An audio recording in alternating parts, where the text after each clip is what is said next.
Mr. 8 for 5 social media and events. All right, everybody. So we're here. Mr. 845 is hanging out with you today, and we're actually interviewing one of our sponsors for IACCON. Coming up November the 19th in Fishkill, New York. So if you know where the Fishkill Rec Center is, it's 793 Route 52, Fishkill, New York, 12524. All right. We have Shadow Relics here. We're going to get into it. Tell us, Anthony, what is Shadow Relics? Shadow Relics is a company that me and my wife started, a little over a year and a half ago now. And it's collectibles and glassware that me and her sell. We started with the idea of doing something that we both were really into and really loved. And I'm a big comic book and video game and movie nerd. And she smokes like a dragon. So we decided we'll take both our passions and put them together. And what was really cool about that is that we didn't realize that there was this kind of in tandem, kind of, hand in hand business that actually works. When we go to all of these Comic Cons and these shows, like your show, IACCON, for example, we realize that more often than not, the people that we meet that are really into these things are also really into their really good recreational habits. So, you come and you get a statue and it's like, yeah, that's awesome. I love reading comic books, but I also love doing this as well. And now you get both in one place. Yeah, no, I mean, we'll break it down to kind of go into both. But first, I want to make sure we get your contact information. So how exactly would people contact you other than going to this QR code here to go to your website? How else would they be able to contact you? You could reach me by phone, Instagram, Facebook. We have a TikTok account, and also by email. I don't particularly care. All of my outlets for communication are open. You can go right to the website. There's a form you can fill out and get in touch with me directly. And, if I don't have it on the website, I can absolutely find it for you. All right. Is there anything that you want to divulge now, or do you want to just direct them to the website? You can go right to the website. Okay. So scan this QR code, guys. Check out their website. It's going to be, if you don't have the capability of scanning, it's shadow-relics.com, and that'll take you right to their website. But if you have the capability of scanning this with your QR code right there, it'll get you right to their website as well. So when it comes to Shadow Relics and going to collectibles, do you particularly delve into specific collectibles at all, or is it just DC, Marvel, or is it kind of like a mixture of everything? It's definitely a mixture of everything. I try not to play favorites because the more of a broader reach I have, the more I can actually interact with more people. There's definitely favorites. I'm very much into DC Comics, so I do really like a lot of DC collectibles.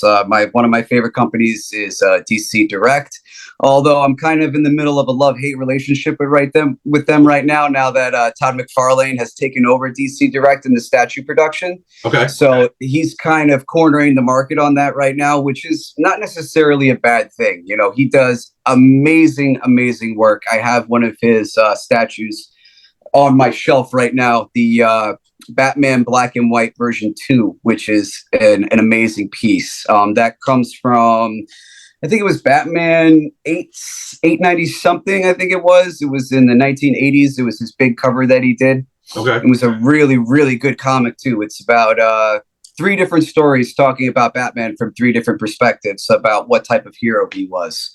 And he did the design and then some of the story for that comic book. Okay. We also have Kotobukiya and Weta Workshops and Iron Studios, and they all have their different niches. Like Weta Workshops, for example, does a lot of movies and sci-fi and fantasy, so that's a lot of Lord of the Rings, The Labyrinth, and The Dark Crystal. Okay. Yeah, anybody that knows the 90s and 80s knows those movies right off the top of their head. Yeah, exactly. And like you said, with like we were talking about before, with when we buy our statues and our collectibles, sometimes there's just pieces that we just can't let go of. And it's actually really funny because we have this Skeksis statue that my wife actually asked me to order just to see what it was like, and now we have it forever. And that's this guy right here. Okay. Yeah, it's actually on the website for sale, but she refuses to let me actually sell it. So someone's going to have to make a really good offer on that one to let it go. So when it comes to collectibles, and we're going to get into the glassware in a second, because I also want to make sure we capture that as well. But when it comes to collectibles, kind of give people an idea as to like the drive for collectibles, right? Because like everybody knows that comic books appreciate over time. What about collectibles? I know that there's limited series that go out there, if series is a word. I know that there's like certain manufacturers that have usually a better resale price for their statues. So how does the statue or collectibles business work? So it basically breaks down into three different categories. There's, like you said, with limited productions, there's going to be an intrinsic value, an implied value, and an extrinsic value. So the intrinsic value would be the value of the statue that it's being sold for MSRP. So a really good example of that would be the Todd McFarlane statue that I have on the shelf. That was sold for $149 retail value. And then because it's a Todd McFarlane statue and it's a limited run, there's an extrinsic value that an implied value, that allows a secondary market to resell it for whatever they like. So that statue came out about 2 years ago, and it's selling on eBay right now for about $6,000. Wow. Yeah, and that's only 2 years after it's been produced. So there is a lot of, okay, do I want to buy these limited statues up so I can resell them, or do I want to hold on to them so they can appreciate over time?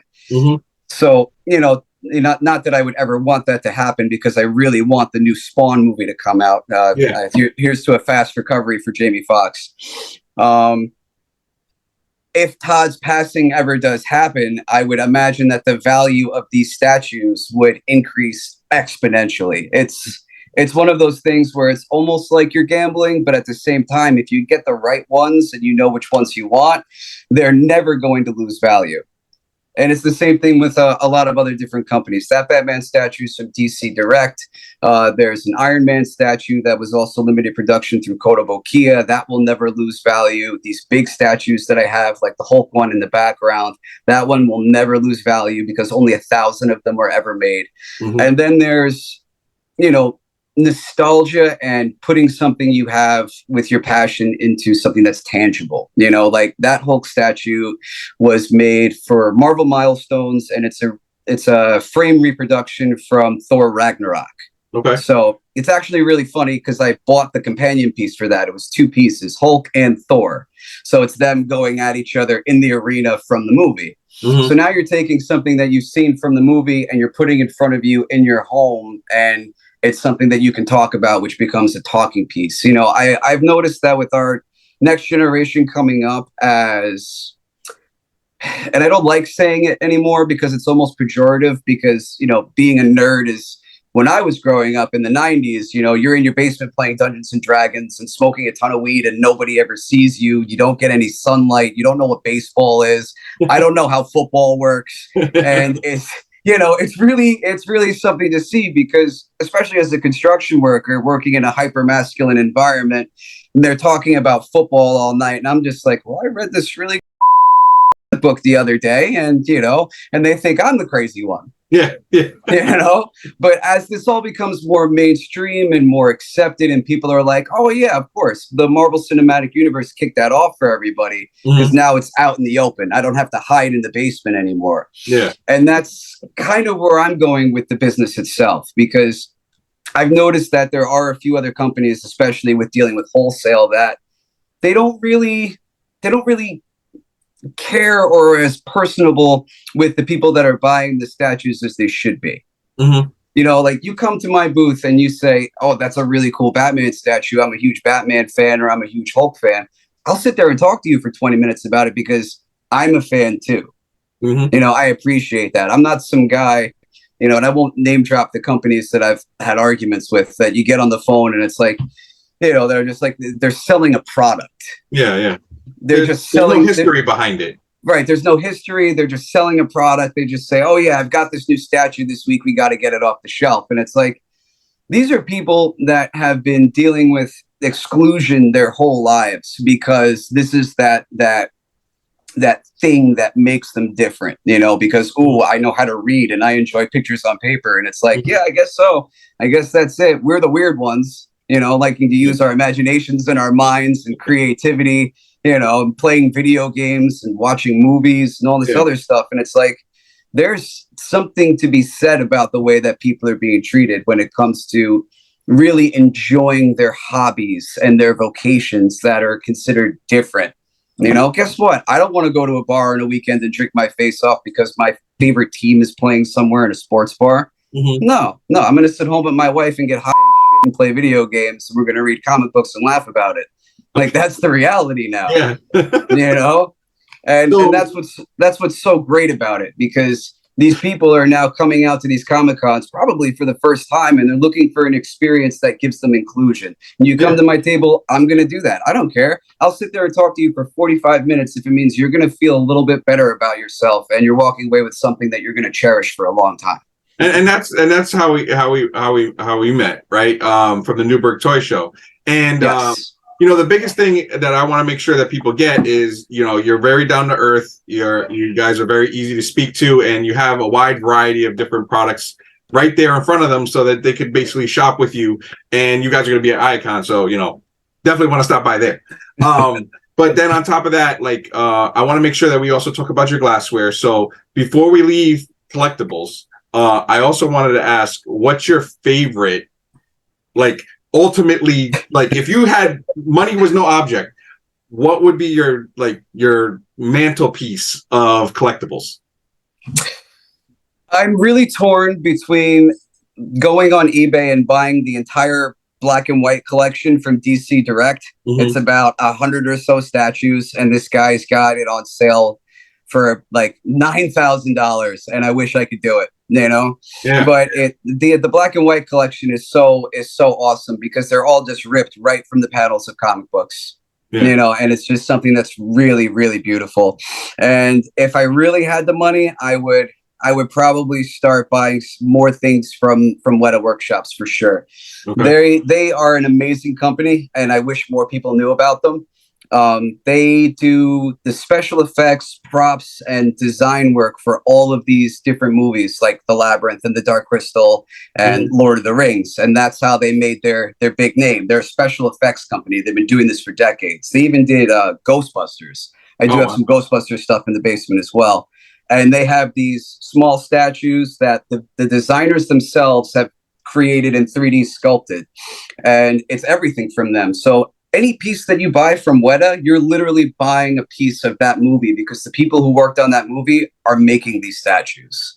So you can get a $40 collectible, or what I really want to get is these giant ones that they have that are thousands and thousands of dollars. And the price ranges go from 0 to infinity, like that Skeksis statue in the back. Mm-hmm. That one was about, I think it's $500, and it is amazing. The detail on it is ridiculous. It's like a living Skeksis is right in front of you. And I would buy the Wetas just for that alone, just for the craftsmanship.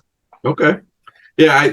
I've dabbled in collectibles. I mostly get the toys and stuff like that. So I have the Marvel Legends Captain America shield on my wall in my office. And then I also have the Infinity Gauntlet from Endgame, the one that Hulk wears, right? Nice.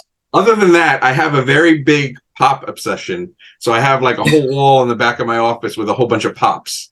Before we leave collectibles, and I know I was going to just transition over, but care for the products, right? So I know that they're sitting on the wall right there behind you. If somebody had bought a product from you, what would be your best advice for caring for these type of products? Keep everything. Keep the box, keep the original packaging, keep the certificates. Keep everything, because collectors want all that too. Okay. Everything I have, all of those statues, all of the boxes are in my attic, being kept safe away just in case. Hopefully the day never comes when I would have to sell them again. That's a big part of that whole, resale thing. You want to keep everything. And then as far as maintaining them, A light dusting every once in a while. Don't spray them down with Windex or chemicals or anything like that. Just a nice little feather duster and you're good to go. And keep them out of direct sunlight. A lot of statues are made out of, PVC and plastic and are painted and stuff like that. And you don't want UV rays, wearing down the finish on them. So that's why they're off in the corner away from the window. Okay. That's good advice. So, so we want to go to the other side of your business. It is important because it, is another facet of it. So when you're talking about glassware, what kind of products are we talking about? So my wife curates all of the glass from different companies all over the United States, and it ranges from spoon pipes and hand pipes all the way up to heady glass. And when I say glass, I'm talking about, I guess the more slang words would be like bowls and pipes and water pipes and stuff like that, dry pipes. And they're amazing pieces.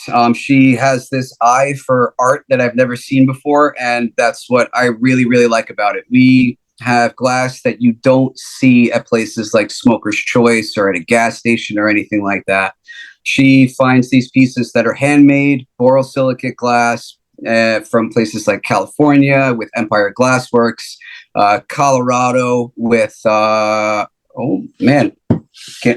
MJ Arsenal, and Pulsar Glass. And she even has some pieces from the Snoop Dogg collection. Okay, so just to hit that silica glass that you were talking about, that's the same glass that they use for Pyrex in Europe, right? If I'm not mistaken, because I know the ones that they use in the United States, if you have it like a huge heat exchange, they actually crack in the United States, but they still use like the boron silica glass. It's borosilicate, and I don't know that it's Pyrex.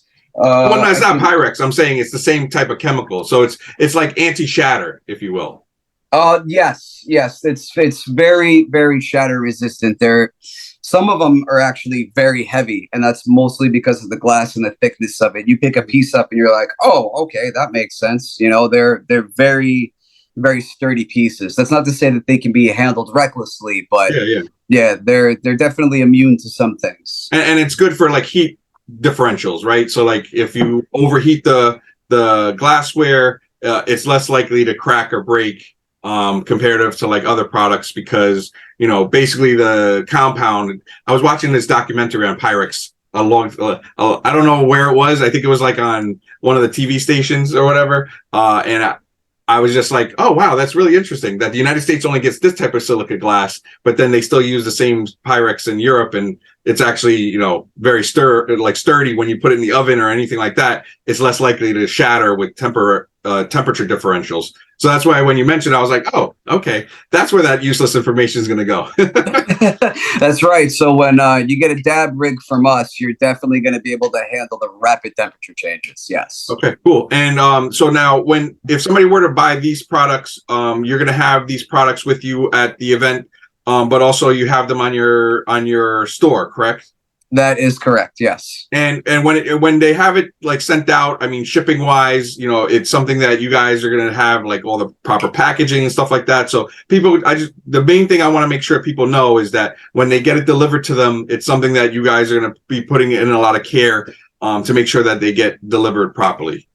Everything gets wrapped in bubble wrap and is safe and secure. And if anything does happen during shipping, that is something that we warranty and we do 100% refund on. That's awesome.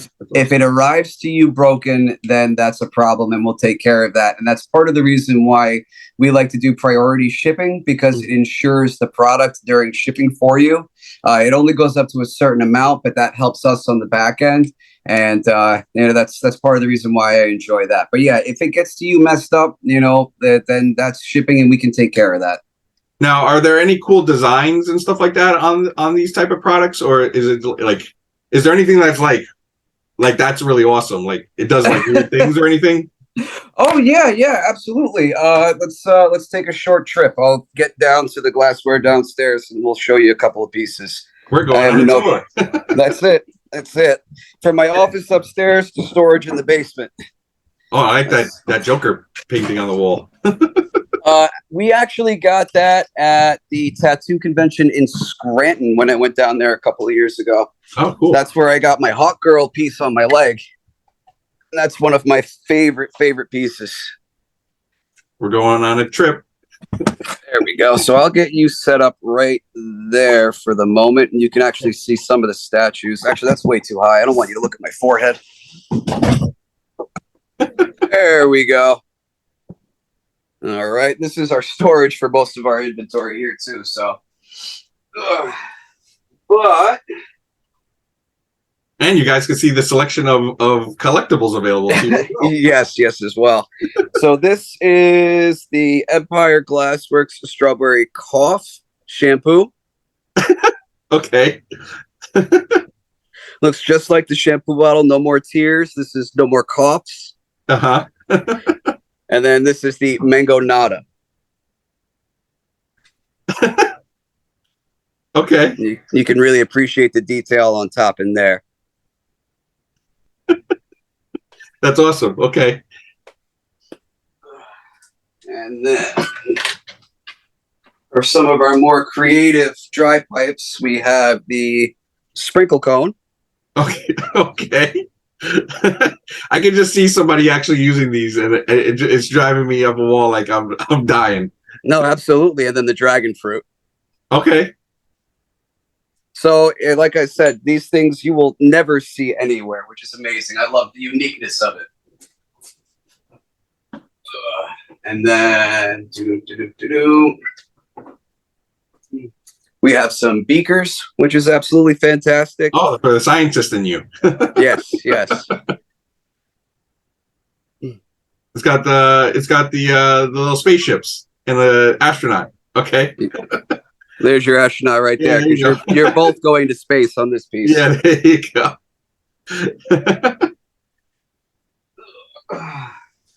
And then we do have some other interesting pieces. This is another company that we just started working with. They're called Hemper Glass. Okay. And this is more of a seasonal piece that we have left over, but it's still one of my favorites. Oh, nice. Yeah. Right in time for the right before IACCON Spirit. Yes, absolutely. As more shows pick up and we start to exchange more inventory, things will change, but you know, we always have something different and fun at the table. So now, with all the stuff that you guys have, where's the next show that we'll see you guys at before IACCON? Just to get a lineup. We will be going to Garden State Comic Fest in Morristown, New Jersey, and then that's the Snoop Dogg piece. Oh, nice. Snoop Dogg don't play around. I'm just saying.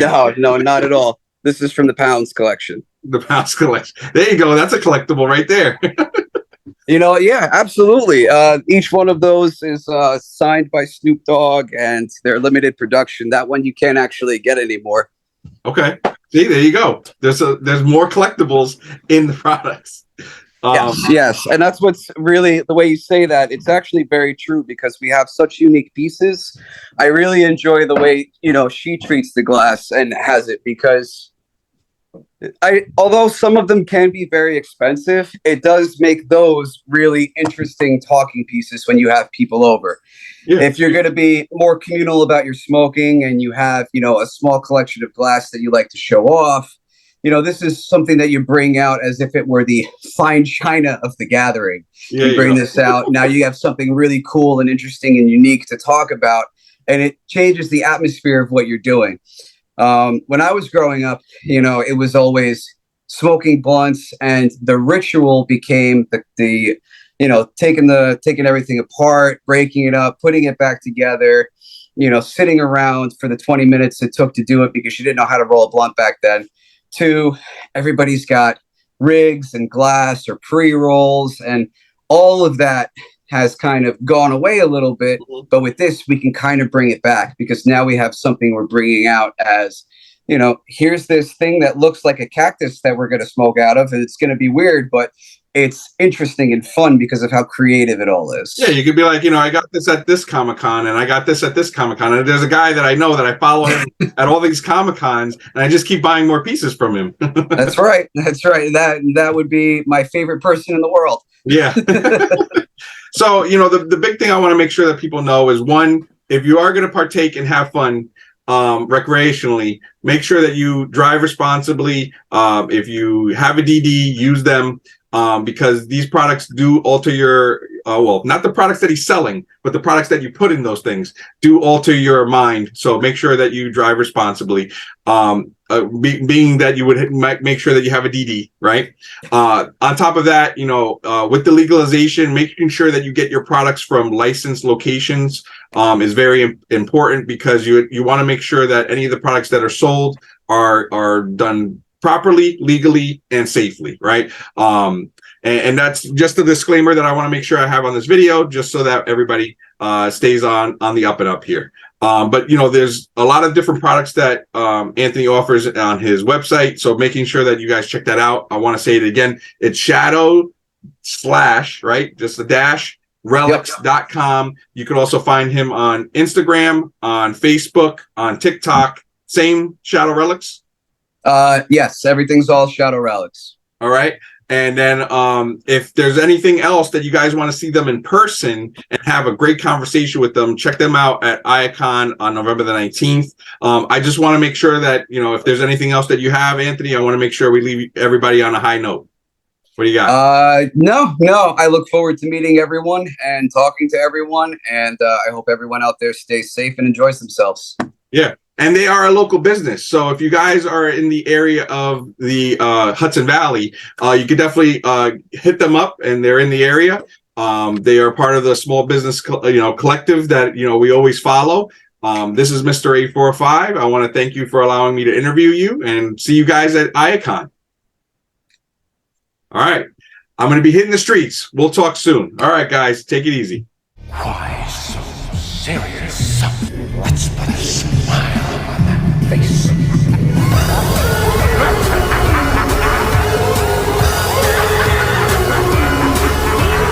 IACCON will be coming to Fishkill November 19th, 2023.